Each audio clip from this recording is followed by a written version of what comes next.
Game of thrones season 7 के episode 3 के शुरुआत में फाइनली जॉन स्नो और डेनेरिस टारगेरियन की मुलाकात होती है। सालों तक सभी को इस मीटिंग का इंतजार रहा था, बट उनकी ये फर्स्ट मीटिंग काफी बोरिंग रही। ये मीटिंग बिल्कुल भी एक्साइटिंग नहीं रही थी और इसमें कुछ मजा ही नहीं आया। I am the last Targaryen, Jon Snow. Danny और जॉन के बीच में पहले मीटिंग से ही कोई भी केमिस्ट्री नजर नहीं आ रही थी। फिर यहीं पर डैनी जॉन को बार बार बेंड नी ऐसा कहने लगती है, जो कि बहुत ही अनोइंग था। So I assume, my lord, you're here to bend the knee. ये बेंड नी के सीन्स टोटली स्टूपिड रहे थे। इसके बाद में हम मिलते हैं थियॉन ग्रेजॉय से। लास्ट एपिसोड के एंड में थियॉन ग्रेजॉय ने यूरोन के सामने पानी में जंप किया था। सो यूरोन ने पानी में झांक के देखना चाहिए था कि थियॉन जिंदा है या मर गया है। अगर थियॉन वहां पे उसे जिंदा मिलता है तो उसे ढूंढ के मार डालो या उसे पकड़ लो, राइट? बट यूरोन ऐसा कुछ भी नहीं करता। यूरोन थियॉन को छोड़ देता है। फिर अपना थियॉन भी रात भर ठंडे पानी में मस्त फ्लोट होता रहता है और उसे भी कुछ नहीं होता। अबे इतने बर्फीले ठंडे पानी में कोई आधा घंटा भी तैरेगा तो उसे हाइपोथर्मिया हो जाएगा और उसे सांस ही लेने नहीं होगा। 1 घंटे के बाद इतने ठंडे पानी में रहने के बाद में तो मौत पक्की होती है। रिमेंबर, ठंडे पानी में ज्यादा टाइम रहने की वजह से टाइटैनिक का अपना जैक बेचारा कैसा मर गया था। सो ऐसे ही थोड़े रियलिस्टिक सर्कमस्टेंसेस होते तो थियॉन भी यहां पे मरना चाहिए था, बट उसे कुछ नहीं होता।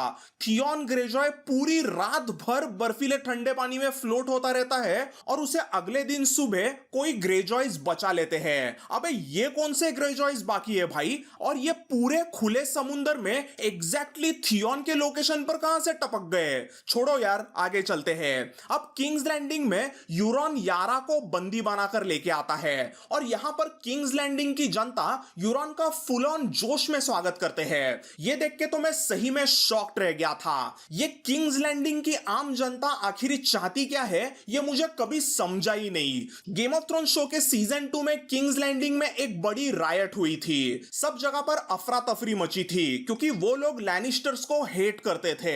इसके बाद में 5th सीजन में भी किंग्स लैंडिंग की जनता लैनिस्टर्स को हेट करते हुए दिखाई आया था। उस टाइम पर सभी किंग्स लैंडिंग की जनता अपने धर्म फेथ ऑफ 7 को सपोर्ट करते थे। सर्सी की जब वॉक ऑफ शेम हुई थी तब किंग्स लैंडिंग के लोग चीयर कर रहे थे, सर्सी का मजाक उड़ा रहे थे। कुछ लोग तो सर्सी पे थूक रहे थे। बट सीजन 7 में किंग्स लैंडिंग की जनता अब सर्सी के सपोर्टर्स बन गए हैं और सर्सी के दुश्मनों पर यानी यारा पर थूकते हैं। इवन जेमी लैनिस्टर बोलता है, The same mob spattered my sister not long ago.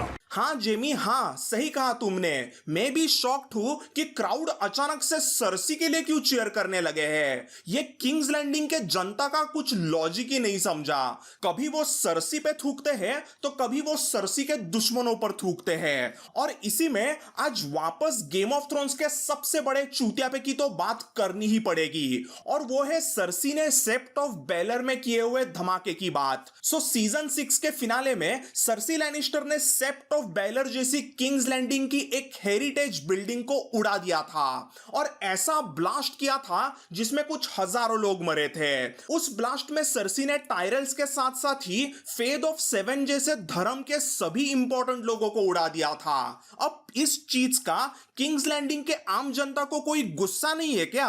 King's Landing में रहने वाले लाखों लोग फेथ ऑफ 7 को फॉलो करते हैं और इसी फेथ ऑफ 7 के धर्म गुरु यानी हाई स्पैरो को सर्सी ने ब्लास्ट में उड़ा दिया था। इसका आम जनता को कुछ गुस्सा नहीं है क्या? सर्सी ने ऐसा ब्लास्ट किया तो वापस किंग्स लैंडिंग में रायट होनी चाहिए थी, सब जगह पर अफरा तफरी मचनी चाहिए थी, सब जगह पर दंगा फसाद शुरू होना चाहिए था, क्योंकि किंग्स लैंडिंग के आम आदमी लोगों के धर्म गुरु हाई स्पैरो को जिंदा जलाया गया था। बट शो में तो उल्टा ही होता है। सब क्राउड अभी सर्सी को सपोर्ट करने लगते हैं, उसे क्वीन मान के बैठे हैं। ये पूरे शो का एक सबसे बड़ा चूतियापा रहा था और इसके बारे में कोई ज्यादा बात ही नहीं करता। फिर ड्रैगन स्टोन पर टीरियन लैनिस्टर और जॉन स्नो का कॉन्वर्सेशन शुरू होता है और इस कॉन्वर्सेशन में पीछे लैंडस्केप देखिए।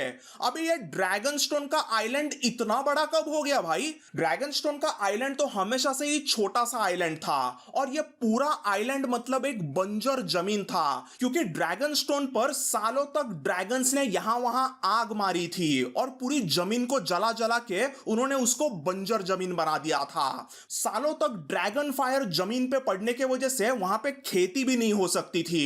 बट यहां पर पीछे देखिए, वहां पे मस्त फार्मलैंड्स दिखाई दे रहे हैं। वाह सही है, यहां पे कुछ भी चलता है मतलब। देन विंटरफेल में ब्रान स्टार्क आता है और उसका और सैंसा का एक क्रिंज कॉन्वर्सेशन शुरू होता है। इसमें ब्रान बोलता है, I can never be Lord of Winterfell. I can never be Lord of anything.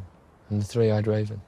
सो यहां पर ब्रान ने कहा कि वो कभी भी किसी भी चीज का लॉर्ड नहीं बन सकता, वो अभी थ्री आइड रेवन है। बट सीजन 8 के एंडिंग में यही चोमू किंग बनने वाला है। सो अगर यही किंग आगे बनने वाला है तो ऐसे डायलॉग्स का मतलब ही क्या है? मैं कुछ नहीं हूं, मैं अब लॉर्ड नहीं बन सकता।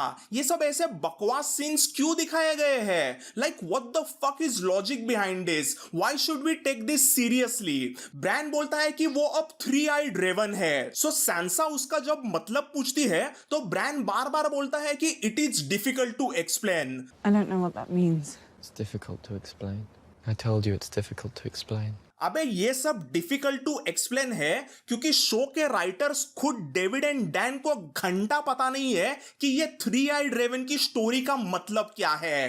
कुछ पता ही नहीं है तो ऐसे डिफिकल्ट टू एक्सप्लेन वाले डायलॉग्स मार के निकल जाओ। फिर इसी में ब्रान अचानक से अपने सगे बहन सैंसा के बारे में क्रीपी डायलॉग्स मारने लगता है। ब्रान सैंसा को कहता है कि सैंसा उसके वेडिंग के रात में बहुत खूबसूरत लग रही थी। And you were so beautiful.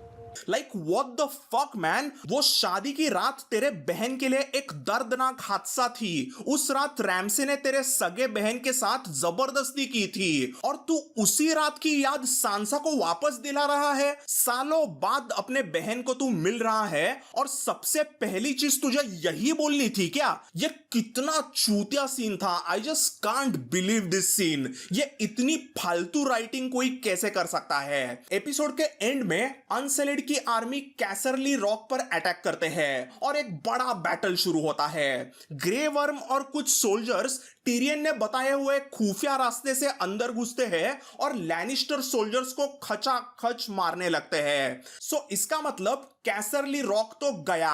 अब ये लैनिस्टर्स का कैसल डैनी के नाम पे। But wait, guess who comes there? Here comes the Euron Greyjoy. Surprise surprise, ये यूरॉन ग्रेजॉय के जहाज मतलब समुंदर में लुपा छुपी खेलने में एकदम बढ़िया है। पता नहीं समुंदर में ये अचानक से सरप्राइज अटैक कैसे करते हैं। इतने सारे जहाजों को समुंदर में कोई नोटिस नहीं करता क्या? इस बैटल में फिर और एक सरप्राइज ट्विस्ट होता है। Incasonesco Sidri Bezi. So apparently अब कैसरली रॉक पर कम लैनिस्टर सोल्जर्स रखे गए थे।